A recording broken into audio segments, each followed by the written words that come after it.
if you're on dating apps and you're spending more than 15, 20 minutes max on apps, you're wasting your time.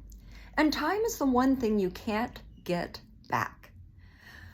If you spend that much time on dating apps and you're coming up empty-handed, meaning you're not texting them, you're just swiping left or right, you're wasting your time. You're growing more and more frustrated, and that's going to affect the outcome of anyone you connect with. What I'm saying is limit the time that you're on the apps. Be specific about what type of person you want to attract. And first and foremost, know what kind of relationship that you want. Do you want short-term dating? Do you want friends? Do you want long-term dating? Do you want it to end up in a relationship or marriage? Be specific about that before you log on to dating apps.